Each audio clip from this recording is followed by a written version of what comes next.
The larynx is opened into the trachea. Okay, what is trachea? Trachea, it is a windpipe. Okay, it is tube-like structure, straight tube. It extends up to mid-thoracic, means from here to here. In the mid-thoracic cavity, it is opened. Okay, it extends from here to mid-thoracic cavity. Okay, here in the wall of the trachea supported by C-shaped rings, means it contains the like C-shaped, here it is open, these C-shaped rings that are made with the hyaline cartilage that are present in the trachea. Trachea means the all rings are arranged in this way. It is called as trachea. Okay, here the wall of the trachea is here it is C-shaped that are made with the hyaline cartilage. And next, these rings incomplete, means here these are not completely closed, these are opened. Okay, incomplete dorsally and keep the trachea always open. Means why they are not closed? Because they are opened to prevent the collapse. Collapse means damaging. To protect, to support the trachea region, they contain the C-shaped rings, incomplete C-shaped rings. Okay, here these internally trachea is lined by pseudo-stratified ciliated epithelium. Means in this trachea region that are inside, okay, internally means inside that contain the pseudo-stratified ciliated epithelium that contain. Okay, and these trachea, these are opened into the bronchi and bronchioles. Okay, bronchi means it is trachea and it is opened here like this. These are called as trachea, and again these are branched into so many small branches. These are called tracheoles. It is trachea, left and right trachea, and these are the small branches are called tracheoles. Okay, trachea is opened into bronchi and bronchioles. Okay, here trachea is already we know that that contain rings, incomplete rings. Okay, that trachea and entering the mid thoracic region, means in this thoracic region they divide at the level of fifth thoracic vertebra. Means in the vertebral column we have 12 thoracic vertebrae are present in the thoracic region in the vertebral column. Okay, at the fifth thoracic vertebrae that divided into two, means here it is trachea is at the fifth vertebral column, thoracic vertebra. Here it is divided into two. Okay, here right and left that are called as a primary bronchi. Okay, means it is trachea at the fifth thoracic vertebrae. It is divided into right and left sides that are called primary. Means here left and right they are primary, so primary bronchi. And again these bronchi divided into, means that are into the lungs, that are entered into the lungs. Okay, here these are again divided into branches. Okay, that are called as secondary bronchi, and again these secondary bronchi again divided into branches, they are called as tertiary bronchi. Okay, means at the thoracic region, the trachea at the fifth thoracic vertebra, here it is divided into two primary, left and right primary bronchi, and here it is they are entered into the lungs. In the lungs they are again divided into secondary and tertiary bronchi. Bronchi means these are branches, they are called as bronchi. Okay, and next tertiary bronchi is divided and it redivides into primary, secondary and tertiary terminals and respiratory bronchioles. Means these are again divided into small branches. Okay, that branches they are called terminal. Okay, that terminals they are opened, they terminated into the alveoles. These are the alveoles. Okay, cluster of alveolar ducts means here these are opened at the these are the alveoli that contain ducts. In that ducts, these primary, secondary and tertiary terminal parts are opened. Okay, and again that ducts are connected to the alveoli. Okay, here cluster of alveolar ducts end into the alveolar sacs. Means these they are called as alveoli or alveolar sacs. Next means they look like, means they store the air. So they are function as alveolar sacs. And next, bronchi and bronchioles supported by incomplete cartilaginous rings. Here it contains the incomplete cartilaginous rings. Na? Here these they support the, here also they contain the rings. These rings they support the bronchi and bronchioles. These branches are supported by these cartilaginous incomplete rings. Okay, and next here it looks like a tree, upside down tree. It looks like a upside down tree. Means here it is the look like a stem, and these are the branches. They are divided into so many branches. Na? Like this here, branching network of trachea and bronchi and bronchioles. They look like they are called as pulmonary tree.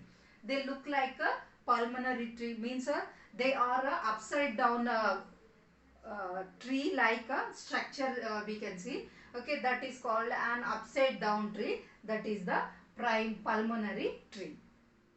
Okay, means here trachea is divided into, it is a trachea. Trachea is divided at the fifth thoracic vertebra into two left and right primary bronchi, and these are again divided into secondary and tertiary bronchi. Okay, it is the tertiary bronchi. These tertiary bronchi are divided into so many terminals. Okay, they are connected to the alveolar ducts. That alveolar ducts are connected to the alveolar sacs or alveoli. Okay, here it complete, this portion is called as a pulmonary tree. Okay, it is looks like an upside down tree. Okay, next part is the lungs. Okay, here means bronchioles, primary bronchioles they are entered into the lungs. Okay, here these lungs they occupy most place of in the thoracic region. Means in the thoracic cavity most of the part are occupied by the lungs. Okay, and next here they are covered with a double layered pleura. What is that? Pleura means they are double layered. Here in them they contain the pleural fluid. In between the two layers that contain the pleural fluid, which reduces the friction. Means double layers because of this liquid part they reduce the friction. So here in this pleura is double layered. It is the outer layer and it is the inner layer, and here they in between them that contain the pleural fluid, which help to reduce the friction of the surface, lung surface. Okay, and next the part standing with the external nostrils. Means here the respiratory system is start from the external nostrils.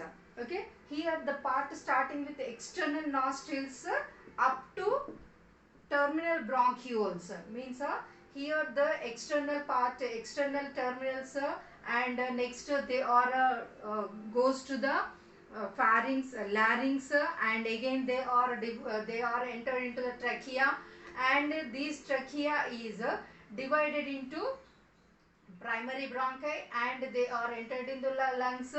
Okay, here till the terminal part, bronchial terminal part, that is called as a conducting part. Okay, what is that? Conducting part means from the external nostrils,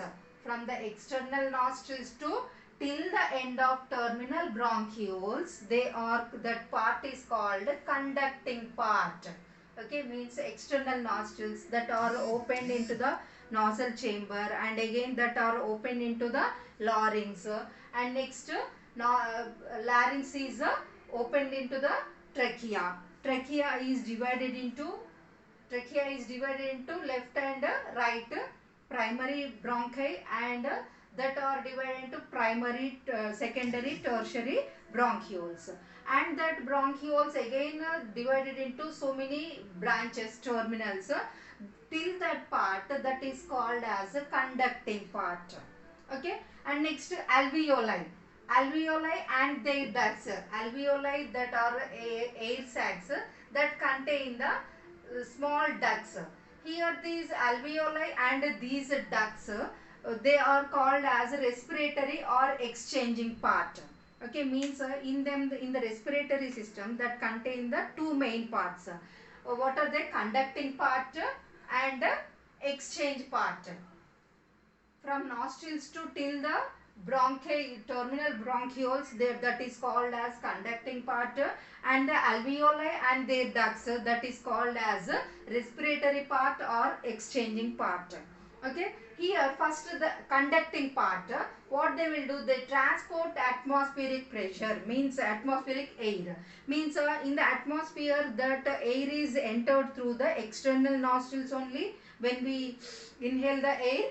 Okay, and that are opened, that are transport to the till the alveoli, means through that process, that through the nostrils to nasal chamber, and again that are open into the larynx, next trachea to these primary bronchioles, bronchi, and these branches bronchioles, and that are entered into the alveoli or air sacs.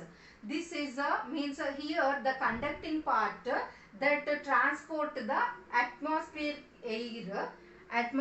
air to the alveoli, means transporting part, that will take the transporting part. What they will do, they clears from foreign particles. Already we know that in the nostril chamber we contain the small hair like hair. Okay, that stops the entering the foreign particles, that enter they prevent the entry of foreign particles, and also they humidifies, means they maintain the temperature. Okay, they humidifies and brings inhaled air to the body temperature, means the air is humidifies, means they regulate the temperature and humidifies in this conducting part, and to the body temperature, that brings to the normal body temperature. And next what the exchanging part they will do, exchange part is the site of actual diffusion. Diffusion means exchange of gases, oxygen and carbon dioxide. Here in this exchange will occurs in this alveoli. This is the exchange or respiratory part, that function of respiratory part or exchanging part, means here it contain actual diffusion, means oxygen and carbon dioxide exchange will takes place at the this alveoli part. Okay, diffusion of O2 and carbon dioxide between blood and atmospheric air, means when the air is entered through the nostrils, external nostrils too, they are entered into the alveoli, and which is in the alveoli, that exchange of gases occurring. Okay. Lungs. Okay, these lungs that are situated in the thoracic region, means in the thoracic cavity the lungs are situated. These are also called as airtight chambers. Why? Because the air is filled in these two chambers. Okay, so they are called as airtight chambers. Airtight chambers. Okay, here these lungs are protected four sides. Okay, here in the dorsally, means they are formed and they are protected by dorsally by the vertebral column. Okay, back side that are connected with the vertebral column, and ventrally in the front part that are protected by the sternum. Okay, and next lateral, both sides they contain the ribs, and next lower side that contain the this diaphragm protecting these lungs. And next here it is the structure of lungs. Here first it is the epiglottis and this is the larynx, and this part is the rings that contain the trachea, and that are divided in the fifth thoracic vertebra. Okay, here they are primary bronchi, and they are again divided into so many secondary and tertiary bronchioles, and these terminals they are called as alveoli. Okay, means in this alveoli the gases exchange will occurs. Here means when the blood is entered into the these alveoli, here the between the blood and these alveoli the gases exchange will occurs here. Okay, and here any change in volume of thoracic cavity means in the thoracic cavity these lungs are situated. Here if any change, any increase or decrease of volume of thoracic region, that directly reflect the volume of lungs. Means if the thoracic here if the thoracic region, if the thoracic volume is increased, these lungs volume also increased. If the thoracic region is decreased, then the lungs volume will be decreased. Means that directly means the volume of any change in volume of thoracic cavity reflect the volume of this lung.